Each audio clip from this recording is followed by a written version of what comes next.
Enfim, nós vamos falar com quem assinou uma dessas respostas, que foi chamada por Rui Falcão de ataque indecoroso. Presidente da AJUF, Associação dos Juízes Federais do Brasil, Antônio César Bochenek. Boa tarde. Boa tarde, é um prazer estar aqui novamente falando com os ouvintes. E aí, sua resposta foi um ataque indecoroso? De forma alguma. A carta assinada pelos advogados vem trazer questões relacionadas à defesa dos seus clientes, haja vista que não foram contempladas essas defesas em processo judicial. Então, nesse sentido, o que a nossa carta vem esclarecer é de que em nenhum momento, se trata de uma neo-inquisição. Para relembrar, a Inquisição são aquelas pessoas que foram na Idade Média, há mais de 500 anos, sofrendo todos os tipos de tortura física, moral, psíquica, até morte. E isso não tem nada a ver com o que está acontecendo agora no Brasil. E a Operação Lava Jato, ela realmente é uma operação diferenciada, que tem produzido efeitos, mas com base toda na legislação, onde nós temos a permissão legal e que as delações premiadas possam ser utilizadas em conjunto com todas as demais provas para que isso tenha uma resposta no processo. Então, são manifestações de advogados, parte deles que são advogados de pessoas que estão respondendo o processo da Lava Jato, que não conseguem, pela via judicial, pelos recursos, pela via processual, ter uma resposta aos seus clientes e fazem uma carta paga nos jornais de grande circulação para botar em xeque e questionar a atitude não só do juiz Sérgio Moro, mas dos embargadores de Porto Alegre, dos ministros do STJ, do ministro do STF, que fazem, que são responsáveis para analisar esse caso. Nesse sentido, a Associação dos Juízes Federais entende que esses advogados estão defendendo uma posição que não se coaduna mais com o processo brasileiro, o processo criminal brasileiro atualizado, e que, portanto, estão descontextualizados com o novo rumo do processo criminal no Brasil. Quero fazer uma pergunta ao senhor. Esses advogados estão argumentando, a gente vê pela internet, falar, mas não sei quantos por cento dos presos no Brasil são presos preventivos, papapá. O que a mim parece muito claro é que existe um tratamento, existem vários problemas no sistema judicial, mas que nunca se aplicou aos clientes desses caras. O cliente desses caras não esperava ir preso.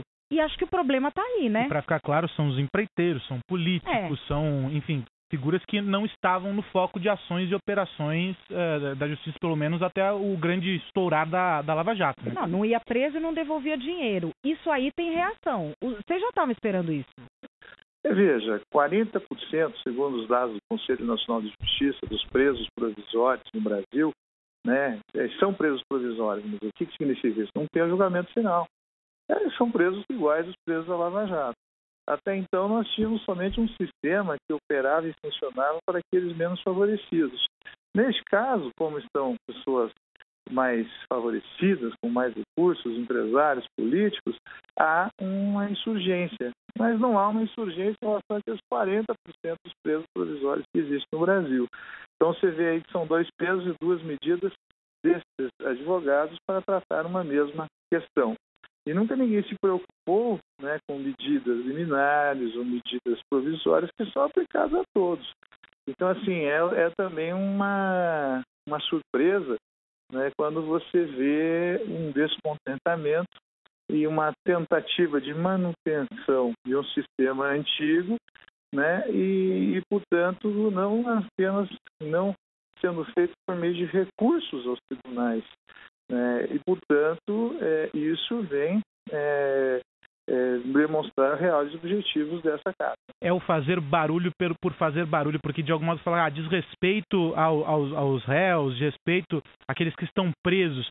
Agora, se de fato há algum tipo de desrespeito, alguma coisa está fora do que deveria ser, a via tradicional, a justiça a que se recorrer, não é, doutor? Perfeito. Vários réus foram postos em liberdade, alguns estão em prisão domiciliar. Então, há várias situações que não demonstram que todos aqueles que foram presos na Lava Jato estão presos até hoje. Não é bem isso.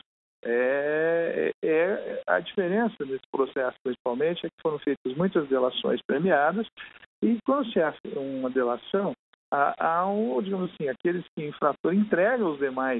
E quando se entrega, facilita a colheita da prova. E há uma posição do judiciário, uma efetividade na prestação jurisdicional criminal. Então, são vários fatores que revelam que a justiça criminal deveria ser assim na sua integralidade e, quem sabe, esse seja um passo para que nós possamos, né, ter essas mudanças significativas que venham a melhorar o sistema de justiça criminal e atender os anseios da sociedade, como está ocorrendo agora na Operação Lava Jato, Zelote e tantas outras que correm pelo Brasil. O senhor disse na carta de resposta a essa carta deles que o que eles tinham escrito era mero falatório, fumaça. Você acha que é por isso que o Rui Falcão está tão bravo com o senhor? Falando aí, ele falou. O repúdio dos advogados que recebeu ataques indecorosos por alguns responsáveis pela operação. Por que ele está tão bravo com o senhor? Eu tomei conhecimento agora dessa manifestação, mas vivemos num país democrático e, assim como esses advogados expressaram as suas opiniões que nos parecem ser dos seus clientes, nós fizemos uma representação dizendo que a magistratura entende, o partido também pode manifestar. Acho que é um país democrático que nós devemos, acho que as pessoas, a imprensa principalmente, que tem acompanhado bem essa operação, pode tirar suas conclusões de quem está, né, com a melhor palavra nesse caso. Eu respeito as opiniões, mas delas discordo frontalmente, conforme já expus na carta. O senhor fala muito em mudança da magistratura do país também na sua carta. Amadurecimento. O senhor acha que o Brasil definitivamente não é mais o país onde rico tem direito de defesa ilimitado, não vai para a cadeia nunca e não tem que devolver dinheiro? O senhor acha que isso acabou? Eu não acho que isso tenha acabado, mas eu acho que a Operação Lava Jato é um grande exemplo dessa mudança paradigmática. E não só essa, como outras operações, e o amadurecimento institucional, a democratização, o avanço do amadurecimento da democracia no país, permite que, com isso, nós tenhamos efetivamente mudanças significativas. Esses são sinais de uma mudança paradigmática, das quais reputamos importantes para o próprio desenvolvimento do país como um todo. O papel que um advogado renomado tem na sociedade, ele muda quando não é possível salvar tudo, quando a pessoa, ao fim e ao cabo, vai ter que ser responsabilizada e pagar se ela fez alguma coisa errada? Essa é uma pergunta muito ampla, abstrata. Existem vários tipos de advogados, como vários tipos de juízes e profissionais. O que causa estranheza é que são advogados contratados para falar fora do processo, talvez um informe publicitário pago. Então, isso é uma coisa que não é normal dentro do sistema. O advogado, logicamente, tem as suas atribuições, promover o direito de defesa e exercitar isso no processo judicial. Esse caso chama atenção porque foi feito fora, por quaisquer dos seus objetivos. Mas, então, e a gente citou até na carta que, veja, isso representa a posição de 100 advogados, não representa a posição institucional da Ordem dos Advogados do Brasil, instituição da qual nós mantemos maior respeito e também admiração pelos seus trabalhos ao longo de todos os seus anos, e 100 advogados representa menos do que 0,01% dos 900 mil advogados que existem no país. Então, esse é um dado significativo que precisa ser levado em consideração, quando na análise de todo esse arcabouço que se criou em relação em torno a essa manifestação da semana passada. Para finalizar, há um argumento de que esse pessoal estaria sofrendo muito. Inclusive, um jurista famoso falou uma das piores coisas que eu já ouvi, que é assim, porque o cara é rico, então ele sofre mais quando ele está preso. Brincadeira, né? Mas, enfim, o senhor acha que esses presos provisórios da Lava Jato são os presos que mais estão sofrendo violações de direito no Brasil? Como quer fazer parecer essa carta? Veja, aparentemente não tem nenhuma violação de direito expressa, porque a carta também ela é genérica, ela é descontextualizada e não aponta nenhum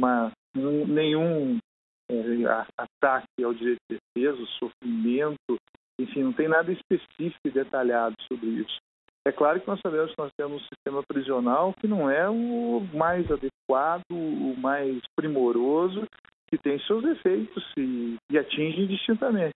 Mas todos, como seres humanos, são iguais perante a lei e devem responder em igualdade de condições, independente do seu estado de estudo, do seu estado de riqueza, do seu estado de qualquer um que seja.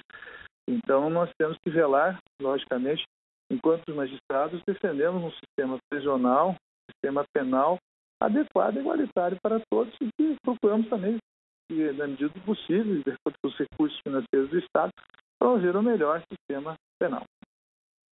A gente conversou aqui com o presidente da AJUF, Associação dos Juízes Federais do Brasil, doutor Antônio César Bochenek. Muito obrigada, viu? Um abraço.